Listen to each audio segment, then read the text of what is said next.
স্বাগতম বন্ধুরা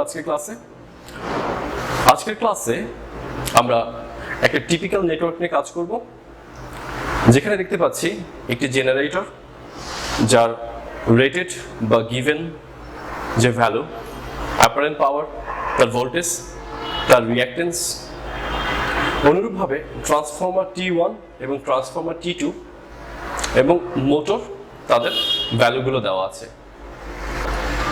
সেই সাথে আমরা দেখতে পাচ্ছি চারটি বাস আছে, অর্থাৎ বাস বার নাম্বার 1, বাস বার নাম্বার 2, বাস বার নাম্বার 3 এবং বাস বার নাম্বার 4। ইন্ডিভিজুয়াল প্রত্যেকটি বাস বারের তাদেরকে স্পেসিফিক ভোল্টেজ দেওয়া আছে। যেমন বাস নাম্বার 1কে আমরা বলতে পারি তার ভোল্টেজ রেট হচ্ছে 14.7, বাস বার নাম্বার 2 122 কিলোভোল্ট, বাস বার নাম্বার 3 125 কিলোভোল্ট। অনুরূপভাবে 4 এর জন্য একটা ডিফারেন্ট রেটেড ভোল্টেজ বা তার গিভেন ভোল্টেজ দেওয়া আছে। এখন আমরা যদি পার ইউনিট ক্যালকুলেশন করি বা এই কমপ্লেক্স নেটওয়ার্কটাকে যদি সিম্পলিফাই করি, অর্থাৎ আমরা যদি রিঅ্যাক্টেন্স ডায়াগ্রাম অথবা পজিটিভ সিকোয়েন্স ডায়াগ্রাম যদি আঁকতে চাই, তাহলে আমাকে পার ইউনিট ক্যালকুলেশন করতে হবে। আমরা ইতিমধ্যে আগের ক্লাসগুলোতে জেনে গেছি যে পার ইউনিট ক্যালকুলেশন যদি করতে হয় 3টা স্টেপে করতে হয়। স্টেপ নাম্বার 1, স্টেপ নাম্বার 1-এ আমরা একটা ইউনিক অ্যাপারেন্ট পাওয়ার কনসিডারেশন আনবো।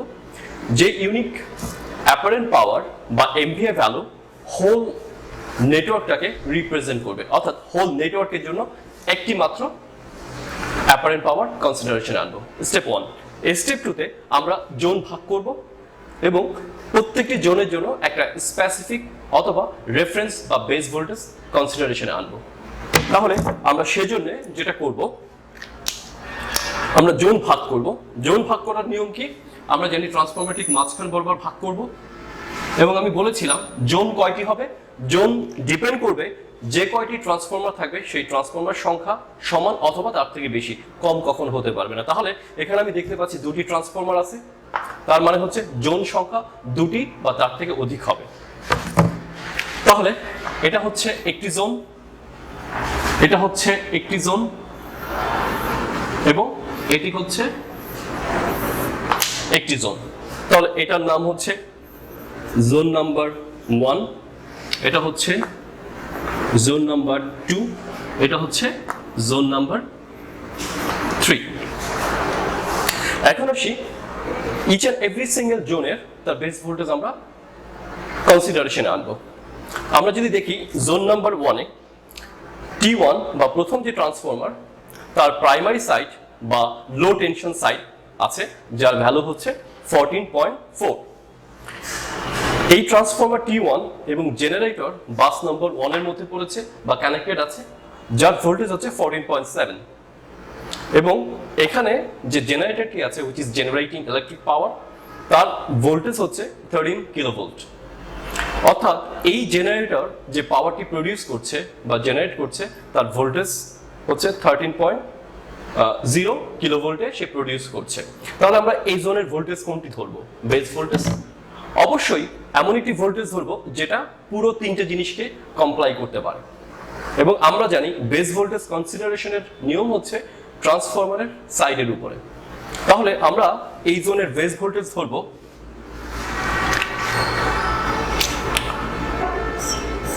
14.4 কিলো ভোল্ট। অর্থাৎ এই যে জোনটি আছে, এই জোনের পুরো রেফারেন্স ভোল্টেজ হচ্ছে 14.4। আমরা যদি এটা ধরতাম তাহলে হতো, বাট আমরা সবসময় বলবো যে ট্রান্সফরমারের প্রাইমারি সাইড বা যে জোনের মধ্যে পড়ছে সেটা নেওয়াই বাঞ্ছনীয়। অনুরূপভাবে আমরা যদি zone number 2 which is very complex, যেখানে দেখতে পাচ্ছি যে এখানে বাস ট্রান্সফরমার হাই টেনশন সাইড এবং এই ট্রান্সফরমারের হাই টেনশন সাইড এই জোন নাম্বার 2 এর মধ্যে পড়েছে।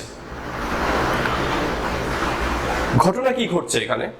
এখানে দেখতে পাচ্ছি 130 কিলোভোল্টে আমার ট্রান্সমিশন লাইনে যাচ্ছে, যাওয়ার পরে এই বাস নম্বরে অর্থাৎ বাস নম্বর 2-তে এসে ভোল্টেজটা ড্রপ হয়েছে ডিউ টু লাইনের কারণে। আবার এখান থেকে বাস নম্বর 2 থেকে বাস নম্বর 3-তে যখন যাচ্ছে, সামহাউ কোন একটা কারণে ভোল্টেজটা রেজ করছে। এই ইফেক্টটাকে বলবো ফেরেনতাই ইফেক্ট। যদি আমরা এটাকে প্রাইমারি সাইড ধরি, এটাকে সেকেন্ডারি, অর্থাৎ এটাকে যদি সাপ্লাই, এটাকে যদি সেন্ড ইন কনসিডারেশন আনি, তাহলে এই জায়গায় কি ইফেক্ট হচ্ছে, এই ইফেক্টের নাম হচ্ছে ফেরেনতাই ইফেক্ট, যেটা আমরা ট্রান্সমিশন ডিস্ট্রিবিউশনে পড়েছি এবং আমাদের কিছু লেকচার আছে এটার উপরে। এবং এখানে যে হাই টেনশন সাইড, এখানে হচ্ছে 130। তাহলে ওভারঅল জোন নাম্বার 2 এর বেস ভোল্টেজ কত হবে? আমরা যদি এই ট্রান্সফরমারের এই সাইড অর্থাৎ হাই টেনশন সাইডকে কনসিডারেশনে নেই, তাহলে 130, এখানে প্রাইমারি সাইড অর্থাৎ হাই টেনশন সাইডে 130। তাহলে আমরা এই জোন নাম্বার 2 এর বেস ভোল্টেজ ধরবো 130 কিলোভোল্ট। অনুরূপভাবে জোন নাম্বার 3 এর বেস ভোল্টেজ হচ্ছে ট্রান্সফরমারের লো টেনশন সাইডে 14.2, which is complying all the equipment along with this bus bar number 4. তাহলে এই জোনের ভোল্টেজ হচ্ছে 14.2 কিলোভোল্ট। তাহলে আমরা step number 1 base MVA consideration করেছি বা অ্যাজিউম করেছি। সেকেন্ড, জোন ডিভাইড করেছি এবং জোনের স্পেসিফিক ভোল্টেজ বা বেস ভোল্টেজ অথবা রেফারেন্স ভোল্টেজ সেটা আমরা অ্যাজাম্পশনে নিয়ে এসেছি। এখন আমরা স্পেসিফিক ভাবে প্রত্যেকটি equipment along with this single line diagram বা নেটওয়ার্কের প্রত্যেকটি ইকুইপমেন্টের জন্য আমরা তার রিঅ্যাকটেন্স বের করব বা ইম্পিডেন্স বের করব, which is per unit impedance বা পার ইউনিট রিঅ্যাকটেন্স। তাহলে আমরা জানি পার ইউনিট রিঅ্যাকটেন্স বা পার ইউনিট ইম্পিডেন্স বের করার সূত্র হচ্ছে x per unit equals to x old kV old by হচ্ছে kV new whole square আর হচ্ছে MVA new by হচ্ছে MVA old। এই ইকুয়েশনটা যদি আমরা কনসিডারেশনে নেই বা ইকুয়েশনটা যদি ধরি, তাহলে প্রত্যেকটি ইকুইপমেন্টের আমরা বের করতে পারবো। তাহলে আমরা যদি এখানে দেখি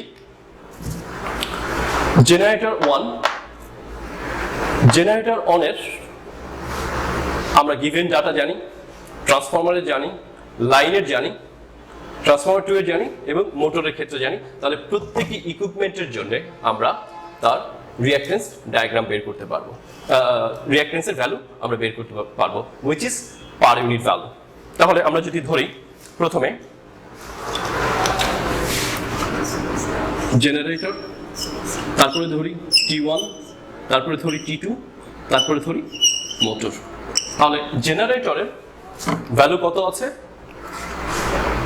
ওল্ড ভ্যালু হচ্ছে 10%, রিঅ্যাকটেন্স ভ্যালু রেটেড ভ্যালু বা গিভেন ভ্যালু দেওয়া আছে হচ্ছে 13 আর হচ্ছে 19 হচ্ছে MVA। তাহলে 10% মানে হচ্ছে 0.10, ওল্ড ভ্যালু হচ্ছে কত?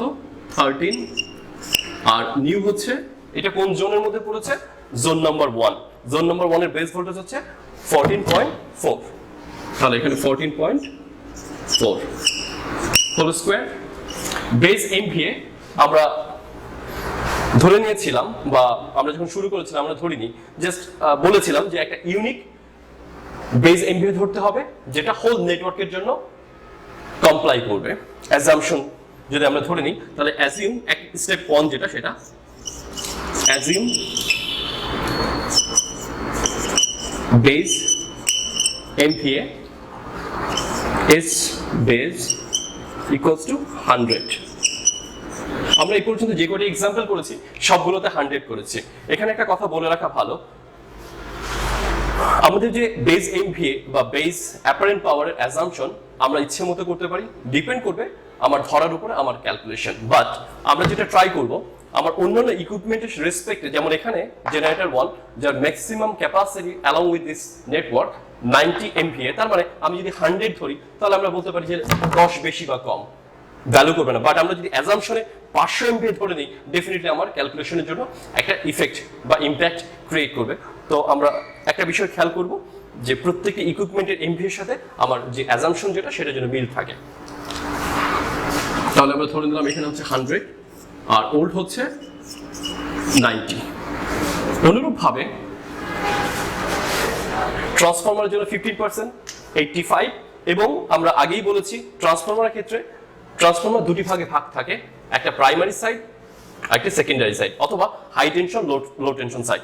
এবং একটি ট্রান্সফরমার দুইটি জোনের মধ্যে কখনোই পড়ে না, সুতরাং যে কোনো একটি জোনের রেসপেক্টে আমার ট্রান্সফরমারের রিঅ্যাকটেন্স ক্যালকুলেট করলেই হয়। আমরা প্রাইমারি সাইডটাকে কনসিডারেশন নিচ্ছি, বিকজ আমরা ক্যালকুলেশন লেফট থেকে শুরু করছি, লেফট থেকে রাইটের দিকে যাব। তাহলে এখানে দেখতে পাচ্ছি 14.4 হচ্ছে তার প্রাইমারি সাইডের বা লো টেনশন সাইডের ভোল্টেজ। তাহলে 15% মিন হচ্ছে 1.5, 14.4 হচ্ছে তার প্রাইমারি সাইডে বা লো টেনশন সাইডে গিভেন বা রেটেড ভোল্টেজ। আর কোন জোনের মধ্যে পড়ছে? Zone number 1। জোন নাম্বার 1 এর বেস ভোল্টেজ হচ্ছে 14.4 হোল স্কয়ার। এটা হচ্ছে 100 MVA তার নিউ বা বেস ভ্যালু, আর তার গিভেন ভ্যালু হচ্ছে 85। আমরা যদি এখানে একটু একটা জিনিস খেয়াল করি, যদি একটা জিনিস অ্যাড করি, এখানে যে জেনারেটরটা আছে সেই জেনারেটরটা জেনারেট করছে 90 MVA, বাট এই ট্রান্সফরমারের মধ্যে যে পাওয়ারটি যাচ্ছে সেটা হচ্ছে 85। তার মানে 5 MVA কি লস হচ্ছে? ডেফিনেটলি না। এখানে যেটা হতে পারতো, একটা প্রবাবল কেসের কথা বলছি, সামহাউ এখানে একটা লোড আছে, ফিডিং লোড, যেখানে হতে পারতো যে এই 5 MVA যাচ্ছে। যদি একটা পাওয়ার স্টেশনের কথা যদি আমি বলে রাখি, তাহলে এই যে 5 MVA সে নিজে কনজিউম করছে, যেটা আমরা কনসিডারেশন আনিনি, যার কারণে আমরা এই 5 MVA টাকে ওমিট করে রেখেছি। This is a real case of example. তারপরে ট্রান্সফরমার T2 এর ক্ষেত্রে যদি বলি, ট্রান্সফরমার T2 এর ক্ষেত্রে 30% তার রিঅ্যাকটেন্স, তাহলে ওল্ড ভ্যালু হচ্ছে 0.30। আবারও বলছি, ট্রান্সফরমার ক্ষেত্রে হাই টেনশন অথবা লো টেনশন সাইড, যে কোনো এক সাইডের ক্ষেত্রে করলেই হয়। আমরা হাই টেনশন সাইডটাকে কনসিডারেশন নিচ্ছি, which is situated in the primary side from left to right. 0.30, তাহলে ওর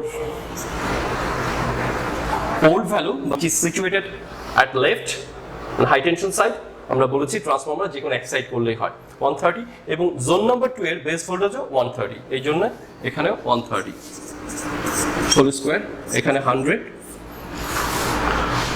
আর হচ্ছে এখানে 50।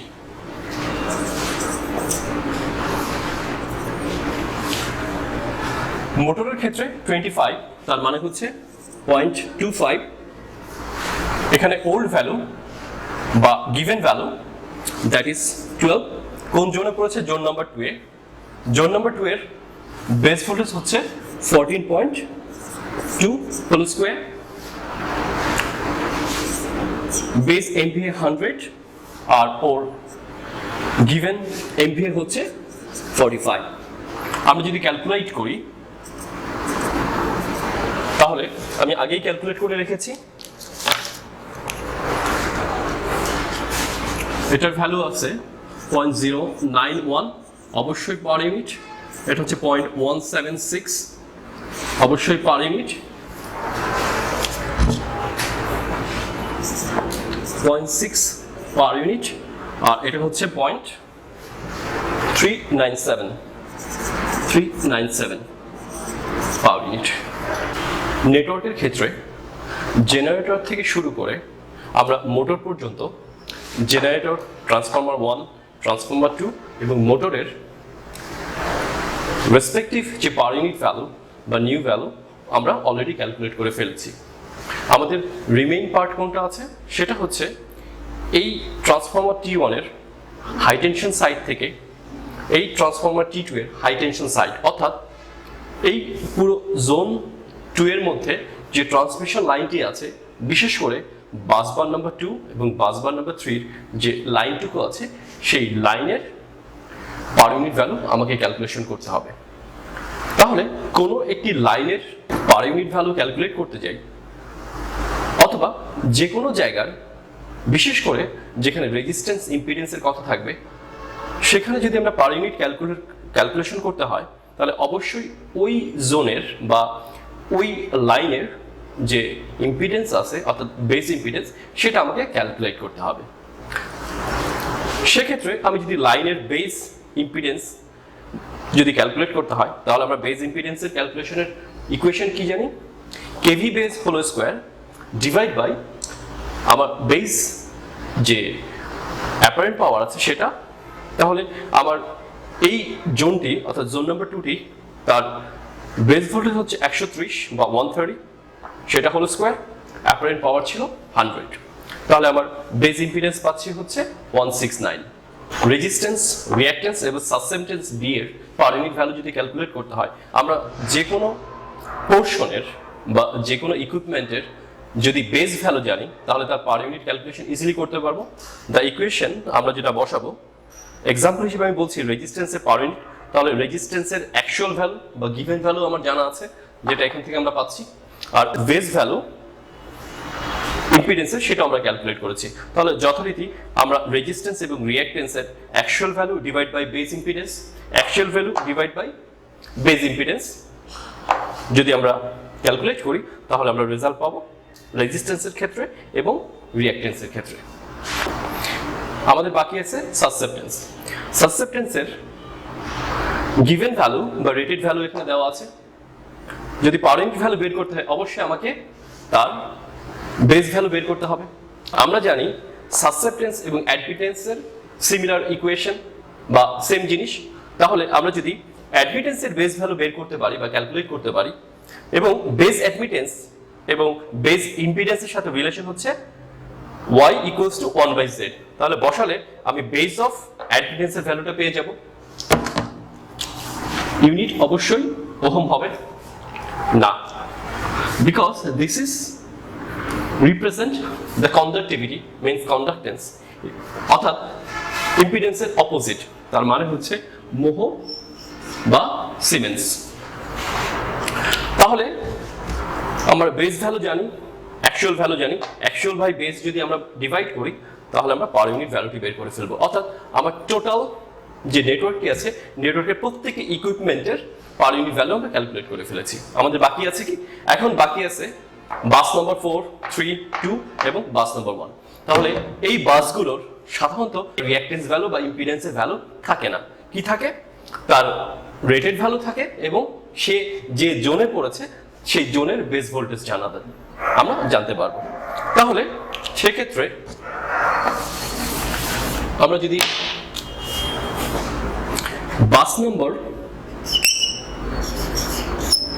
বাসের পার ইউনিট ভ্যালু আমরা এখন ক্যালকুলেট করব, তাহলে voltage, per unit voltage of প্রত্যেকটি বাসের ক্ষেত্রে। তাহলে যদি আমরা বাস নম্বর 1 এর কথা বলি তাহলে তার অ্যাকচুয়াল ভ্যালু কত? 14.7। কোন জোনের মধ্যে পড়েছে? Zone number 1। তাহলে তার বেস ভোল্টেজ হচ্ছে 14.4। অনুরূপভাবে বাস নাম্বার 2 এর পার ইউনিট ভ্যালু কত হচ্ছে? তার অ্যাকচুয়াল ভ্যালু হচ্ছে 122, আর কোন জোনের মধ্যে পড়েছে? জোন নাম্বার 2, যার বেস ভোল্টেজ হচ্ছে 130। অনুরূপভাবে বাস নাম্বার যদি 3 এর কথা বলি তাহলে 3 130 হচ্ছে তার বেস ভ্যালু, আর তার অ্যাকচুয়াল ভ্যালু হচ্ছে 125। অবশ্যই এখানে ইউনিটগুলো পার ইউনিট হবে। Last but not the least আমার বাস নাম্বার 4 আছে। তাহলে বাস নাম্বার 4 এর যদি পার ইউনিট ক্যালকুলেট করতে হয়, অ্যাকচুয়াল ভ্যালু কত আছে? অ্যাকচুয়াল ভ্যালু দেওয়া আছে হচ্ছে 14.0, আর কোন জোনের মধ্যে পড়ছে? জোন নাম্বার 3, যার বেস ভোল্টেজ হচ্ছে 14.2। তাহলে এখানে হবে 14, এখানে হচ্ছে 14.2। ধন্যবাদ।